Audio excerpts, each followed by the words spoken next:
Welcome to wishful ಅಡುಗೆ ಮನೆ.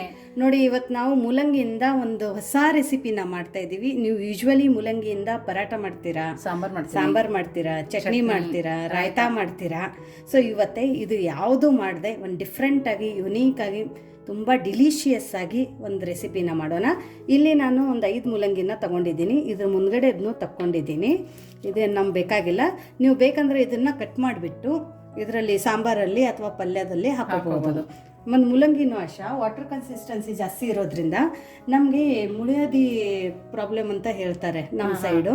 ಅಂದರೆ ಅದಕ್ಕೆ ಪೈಲ್ಸ್ ಅಂತ ಹೇಳ್ತಾರೆ. ಹೌದು, ಅವರಿಗೆ ಮೂಲಂಗಿ ತುಂಬ ಇಫೆಕ್ಟಿವ್ ಆಗಿ ವರ್ಕ್ ಮಾಡ್ತೈತಿ.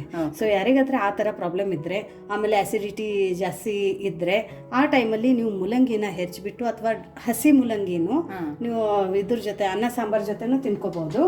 ಇಲ್ಲ ಅಂದರೆ ನೀವು ಈ ಮೂಲಂಗಿನ ಪಲ್ಯ ಮಾಡಿ ಅದ್ರಲ್ಲಿ ತಿನ್ಕೋಬಹುದು. ನಿಮ್ಮ ಸೈಡ್ ಮೂಲಂಗಿನ ಸಲಾಡ್ ತರನೂ ತಿಂತೀರಲ್ಲ? ಹೌದು, ನಾವು ಹಿಂಗೆ ತಿನ್ನೋದು, ಹಸಿದೆ ತಿನ್ನೋದು, ರೊಟ್ಟಿ ಕೂಡ ಚಪಾತಿ ಜೊತೆ ತಿನ್ನೋದು. ಸೊ ಇದೆಲ್ಲ ಮೂಲಂಗಿನೂ ಆಶಾ ನಾವು ಮೇಲ್ಗಡೆದು ಸಿಪ್ಪೆನ ತಕ್ಕೊಂಡು ಬರೋಣ ಅಂತೆ. ನೋಡಿ, ನಾವೀಗ ಮೂಲಂಗಿನ ತುರ್ಕೊಬೇಕು. ದಪ್ಪದಾಗ ತುರ್ಬೇಕು ಪ್ರತಿಭಾ? ಹೌದು, ಈ ತರ ಇದೆಯಲ್ಲ ದಪ್ಪದ್ದು, ಇದರಲ್ಲಿನೇ ನಾವು ಮೂಲಂಗಿನ ತುರ್ಕೊಂಡು ಬರೋಣ.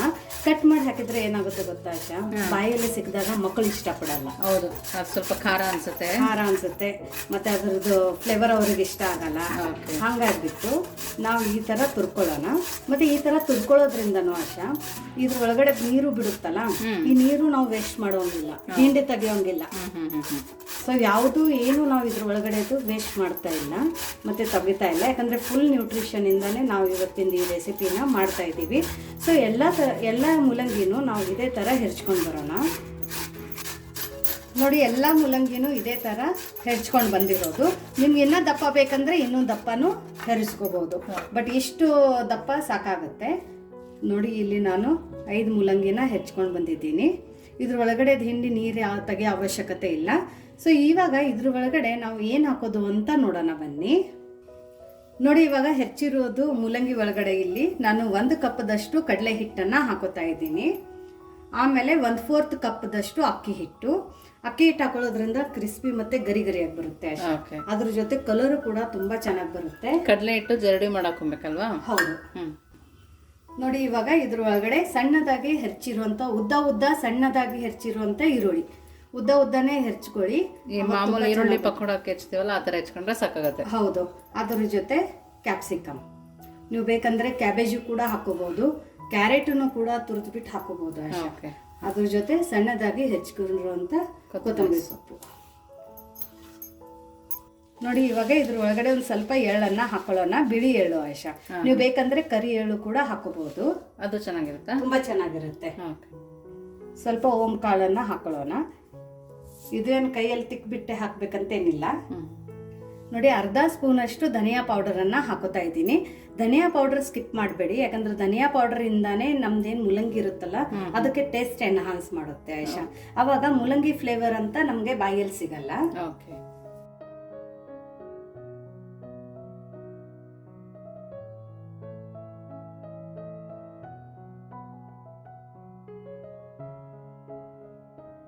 ಅರ್ಶಿನದ ಪುಡಿನ ಹಾಕೊಂಡಿರೋದು. ಅರ್ಶಿನದ ಪುಡಿ ಹಾಕಿದ ನಂತರ ಇದ್ರ ಒಳಗಡೆ ಇವಾಗ ನಾವು ರುಚಿಗೆ ತಕ್ಕದಂಗೆ ಉಪ್ಪನ್ನ ಹಾಕೊಳ್ಳೋಣ. ಯಾಕಂದ್ರೆ ಇನ್ನೂ ನಾವು ಉಪ್ಪು ಹಾಕೊಂಡಿಲ್ಲ, ನೋಡ್ಬಿಟ್ಟು ಹಾಕೊಳ್ಳಿ. ನೋಡಿ, ಇಷ್ಟೆಲ್ಲ ಹಾಕೊಂಡ ನಂತರ ನಾವು ಇದನ್ನ ಫಸ್ಟ್ ಮಿಕ್ಸ್ ಮಾಡ್ಕೋಬೇಕು. ಸ್ಟಾರ್ಟಿಂಗಲ್ಲಿನೇ ನೀರು ಹಾಕೋಬಾರ್ದು ಆಶಾ, ಯಾಕಂದ್ರೆ ಈರುಳ್ಳಿ ನೀರು ಬಿಟ್ಟಿರುತ್ತೆ, ಆಮೇಲೆ ಮೂಲಂಗಿಯಲ್ಲಿ ನೀರಿರುತ್ತೆ, ಕ್ಯಾಪ್ಸಿಕಮಲ್ಲಿ ನೀರಿರುತ್ತೆ. ಸೊ ನೋಡಿದ್ರಲ್ಲ, ಮೂಲಂಗಿಯಿಂದನೂ ನಾವು ಎಷ್ಟು ಒಳ್ಳೆ ರೆಸಿಪಿನ ಈಸಿಯಾಗಿ 5 ನಿಮಿಷದಲ್ಲಿ ಮಾಡ್ಕೋಬಹುದು. 50 ಜನ ಮನೆಗೆ ಬಂದಿದ್ರು ಆಶಾ ಆರಾಮಾಗಿ ಮನೆಯಲ್ಲಿ ಬರೀ ಮೂಲಂಗಿ ಇದೆ, ಈರುಳ್ಳಿ ಇದೆ ಅಂದ್ರೂ ಮಾಡ್ಕೋಬಹುದು. ಕ್ಯಾಪ್ಸಿಕಮ್ ಆಪ್ಷನಲ್ ಇದೆ, ಬಟ್ ಹಾಕೊಂಡಿದ್ರೆ ತುಂಬಾ ಒಳ್ಳೆ ಫ್ಲೇವರ್ ಕೊಡುತ್ತೆ ಮತ್ತೆ ಟೇಸ್ಟ್ ಕೊಡುತ್ತೆ ಆಶಾ.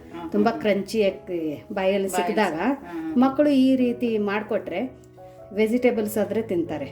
ಹೌದು, ಇವಾಗ ಕ್ಯಾರೆಟ್ ತಿನ್ನಲ್ಲ ಅನ್ನೋರು ಕೂಡ ಕ್ಯಾರೆಟ್ ಹಾಕಿದ್ರೆ ಅದು ತಿಂತಾರೆ, ಕ್ಯಾಪ್ಸಿಕಮ್ ತಿನ್ನಲ್ಲ. ಮೇನ್ ಅಂದ್ರೆ ಮೂಲಂಗಿ ಅಂದ್ರೆ ಇಷ್ಟನೇ ಆಗಲ್ಲ ಮಕ್ಕಳಿಗೆ. ಹೌದು, ಸ್ವಲ್ಪ ನೀರ್ ಹಾಕಿ ಕಲ್ಸ್ಕೊಬೇಕು. ಈಗ ನಾವ್ ಯಾವಾಗ್ಲೂ ಈರುಳ್ಳಿ ಪಕೋಡ ಮಾಡ್ತೀವಲ್ಲ ಆ ಹದಕ್ಕೆ ಕಲ್ಸ್ಕೊಂಡ್ರೆ ಸಾಕಾಗತ್ತೆ. ಓಕೆ, ಸೊ ನೀರನ್ನ ನೋಡ್ಬಿಟ್ಟು ಜಾಸ್ತಿ ಹಾಕೊಂಬಾರ್ದು ನೀರು, ಯಾಕೆಂದ್ರೆ ಮೂಲಂಗಿದು ನೀರ್ ಬಿಟ್ಟಿರತ್ತೆ, ಹಂಗಾಗಿ ಸ್ವಲ್ಪನೇ ನೀರ್ ಹಾಕೊಬೇಕು ನಾವು. ಈಗ ಕಲ್ಸುವಾಗ ಗೊತ್ತಾಗುತ್ತೆ ಅದ. ಹೌದು, ಸೊ ಇದನ್ನ ನೀಟಾಗಿ ಕಲಿಸ್ಕೊಂಡು ಬರೋಣ ಆಶಾ. ಓಕೆ ನೋಡಿ ಈ ತರ ಈ ಹದದಲ್ಲಿ ಕಲಿಸ್ಕೊಬೇಕು ನಾವು. ಮತ್ತೆ ಇದಕ್ಕೆ ಏನ್ ಹಾಕ್ಬೇಕು ಪ್ರತಿಭಾ? ಇವಾಗ ಆಶಾ ಇದಕ್ಕೆ ಕಾಯ್ದಿರೋದು ಬಿಸಿ ಬಿಸಿ ಎಣ್ಣೆನ ಹಾಕೋಬೇಕು. ಓಕೆ ಸೊ ಅದನ್ನ ಹಾಕೊಳ್ಳೋಣ ಇವಾಗ. ನೋಡಿ ಇಲ್ಲಿ ಕರಿಬೇವನ್ನ ತಗೊಂಡಿರೋದು, ಮುಂಚೆನೆ ಹಾಕೊಂಡಿಲ್ಲ ಆಶಾ ಕರಿಬೇವು, ಯಾಕಂದ್ರೆ ಆಮೇಲೆ ಹಾಕೊಳ್ಳೋಣ ಅಂತ. ಈ ಕರಿಬೇವು ಏನ್ ಮಾಡೋದು ಅಂದ್ರೆ ಕೈಯಿಂದ ಈ ತರ ಸಣ್ಣದಾಗಿ ಕಟ್ ಮಾಡ್ಕೊಳ್ಳೋಣ. ಆವಾಗ ಈ ಕರಿಬೇವು ಒಳಗಡೆ ಫ್ಲೇವರ್ ಎಲ್ಲ ಬಿಟ್ಕೊಳ್ಳುತ್ತೆ. ಹೌದು, ಬಾಯಿಗೂ ಸಿಗಲ್ಲ. ಬಾಯಿಗೂ ಸಿಗಲ್ಲ. ಸೊ ಸಣ್ಣದಾಗಿ ಈ ಥರ ಫಸ್ಟ್ ಕಟ್ ಮಾಡ್ಕೊಳ್ಳೋಣ. ಮುಂಚೆನೇ ಹಾಕೋಬೇಡಿ, ಆಮೇಲೆ ಹಾಕೊಳ್ಳಿ.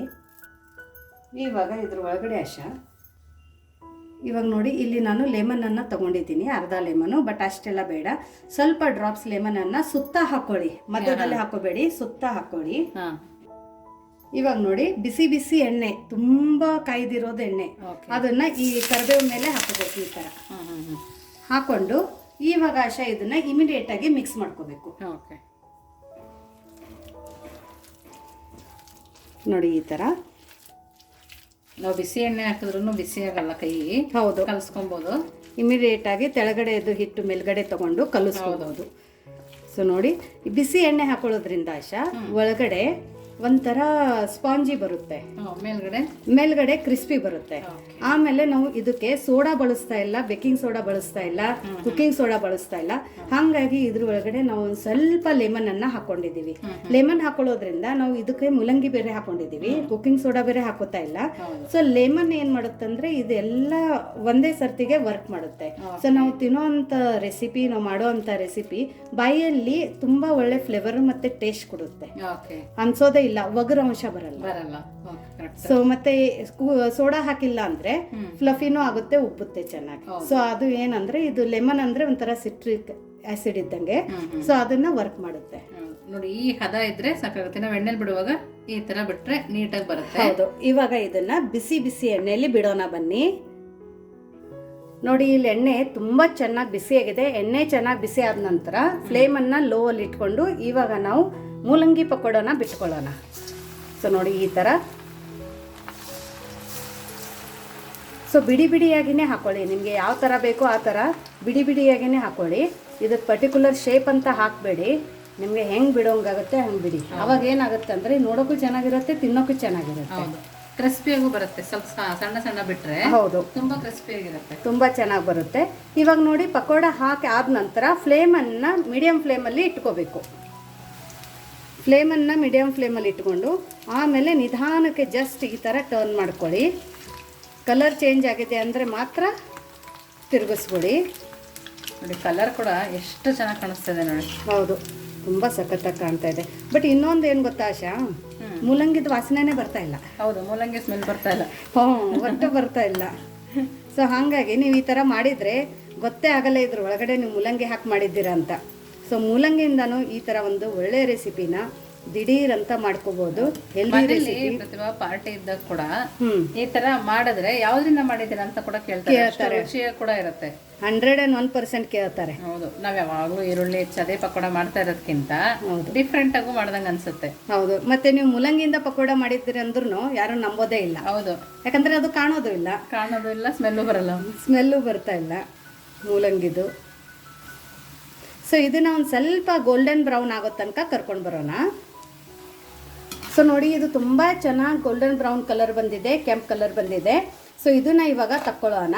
ತೆಗೆದುಕೋಬೇಕಾದ್ರೆ ಫ್ಲೇಮನ್ನು ಲೋಲ್ಲಿ ಇಟ್ಕೊಂಡು ತಕ್ಕೊಳ್ಳಿ, ಯಾಕಂದ್ರೆ ಆಲ್ರೆಡಿ ಎಣ್ಣೆ ಕಾಯ್ದಿರುತ್ತಲ್ಲ ಆಶಾ. ಹೌದು, ನೆಕ್ಸ್ಟ್ ಬಿಡೋ ತನಕನೂ ಹೌದು ಚೆನ್ನಾಗಿ ಕಾಯ್ತಾ ಇರುತ್ತೆ.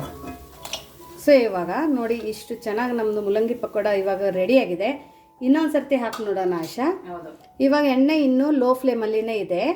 ಸೊ ಮತ್ತೆ ಪಕೋಡ ಹಾಕೋ ತನಕನೂ ನಮಗೆ ಫ್ಲೇಮನ್ನು ಲೋ ಅಲ್ಲಿನೇ ಇಟ್ಕೋಬೇಕು. ಬಿಡೋ ಕೂಡ ಎಷ್ಟು ಈಸಿ ಇದೆ ನೋಡಿ, ಕೈ ಕೂಡ ಅಂಟಲ್ಲ ಪ್ರತಿಭಾ. ಹೌದು, ಈಸಿಯಾಗಿ ಬಿಡ್ಬೋದಲ್ಲ. ಹೌದು, ಜಾಸ್ತಿ ಬಿಟ್ಕೊಬಾರ್ದು. ಈ ಎಣ್ಣೆ ಎಷ್ಟಿದೆಯೋ ಅಷ್ಟರ ಮಟ್ಟಿಗೆ ಬಿಟ್ಕೊಬೇಕು. ಹೌದು, ಇಲ್ಲಾಂದ್ರೆ ಒಂದಕ್ಕೊಂದು ಅಂಟುತ್ತಲ್ಲ. ಸೊ ನೋಡಿ ಇವಾಗ ಪಕೋಡ ಹಾಕಿ ಆಗಿದೆ. ಇವಾಗ ಫ್ಲೇಮನ್ನು ನಾವು ಮೀಡಿಯಂ ಫ್ಲೇಮಲ್ಲಿ ಇಟ್ಕೊಳ್ಳೋಣ. ಹೈ ಟು ಮೀಡಿಯಂ ಫ್ಲೇಮಲ್ಲಿ ಇಟ್ಕೊಂಡ್ಬಿಟ್ಟು ಇದನ್ನು ಒಂದು ಸ್ವಲ್ಪ ಕೆಂಪು ಕಲರ್ ಆಗೋ ತನಕ ಕರ್ಕೊಂಡು ಬರೋಣ. ಸೊ ನೋಡಿ ಇದನ್ನು ಗೋಲ್ಡನ್ ಬ್ರೌನ್ ಆಗೋ ತನಕ ಕರೆದಿದೆ. ಇವಾಗ ಇದನ್ನು ತಕ್ಕೊಳ್ಳೋಣ. ಬಾಯಲ್ಲಿ ನೀರು ಬರ್ತಾ ಇದೆ ಈ ಘಮ ನೋಡಿ ಆಶಾ. ಹೌದು, ಕ್ರಿಸ್ಪಿಯಾಗಿರೋ ಸೌಂಡ್ ಕೂಡ ಬರ್ತದೆ ನಮ್ಮ ಪ್ರತಿಮಾ. ಹೌದು, ಕಲರು ಕೂಡ ತುಂಬ ಸಖತ್ತಾಗಿ ಬಂದಿದೆ. ಸೊ ಇದನ್ನ ಇವಾಗ ಸರ್ವ್ ಮಾಡೋಣ ಆಶಾ. ಹೌದು ನೋಡಿ, ಬಿಸಿ ಬಿಸಿ ಪಕೋಡ ರೆಡಿಯಾಗಿದೆ. ಬಿಸಿ ಬಿಸಿ ಗರಿ ಗರಿ ಮೂಲಂಗಿ ಪಕೋಡ ರೆಡಿಯಾಗಿದೆ. ಸೊ ಇದಕ್ಕೆ ಆಶಾ ಬೆಸ್ಟ್ ಕಾಂಬಿನೇಷನ್ ಅಂದರೆ ಮಕ್ಕಳು ಎಲ್ಲೇ ಇದ್ರೂ ಓಡಿ ಬರ್ತಾರೆ ವಾಸನೆಗೆ. ಅದ್ರ ಜೊತೆ ಕೆಚಪ್ಪು ಮತ್ತು ಮ್ಯಾವನೀಸ್. ಇದು ವೆಜ್ ಮ್ಯಾವನೀಸ್ ಇದೆ, ವೈಟು. ಸೊ ಎಗ್ಲೆಸ್ ಇದೆ. ಸೊ ಮ್ಯಾವನೀಸನ್ನು ಪಕೋಡ ಜೊತೆ ತುಂಬ ಒಳ್ಳೆ ಕಾಂಬಿನೇಷನ್ ಇದೆ. ಸೊ ನೀವು ಇದನ್ನು ತಿನ್ಬೋದು. ಮೇಲ್ಗಡೆ ಒಂದು ಸ್ವಲ್ಪ ಚಿಲ್ಲಿ ಫ್ಲೇಕ್ಸನ್ನು ನಾನು ಸ್ಪ್ರಿಂಕಲ್ ಮಾಡಿದ್ದೀನಿ. ಅದ್ರ ಜೊತೆ ಟೊಮೆಟೊ ಕೆಚಪ್. ಇದನ್ನು ಬೇಡ ಅಂದರೆ ಪುದೀನ ಚಟ್ನಿ ಇದ್ದರೆ ಪುದೀನ ಚಟ್ನಿ ಜೊತೆ ಕೂಡ ತುಂಬ ಸಖತ್ತಾಗಿರುತ್ತೆ. ಸೊ ನೋಡಿ ಎಷ್ಟು ಕ್ರಿಸ್ಪಿಯಾಗಿದೆ ಅಂತ ನೋಡಿ, ಅಷ್ಟೇ ಕ್ರಿಸ್ಪಿಯಾಗಿ. ಮತ್ತು ನೋಡಾಶ ಸೋಡಾ ಹಾಕಿಲ್ಲ, ಅಂತೂ ಒಳಗಡೆ ಎಷ್ಟು ಫಳ್ಳಾಗಿದೆ.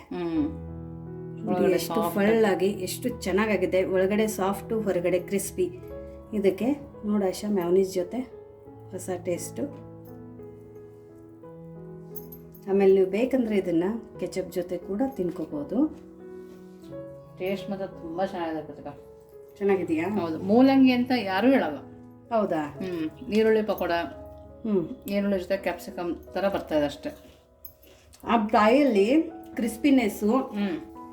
ಸೊ ನಾನು ನಿಮ್ಗೆ ಚಾಲೆಂಜ್ ಮಾಡ್ತೀನಿ, ಇದು ನೀವು ಮಾಡಿಬಿಟ್ಟು ಇನ್ನೊಬ್ರಿಗೆ ಕೊಡಿ, ಅವ್ರಿಗೆ ಹೇಳ್ಕೊಡಿ ಮತ್ತೆ ಇದು ಮೂಲಂಗಿ ಪಕೋಡ ಇದೆ ತಿಂದು ನೋಡಿ ಅಂತ.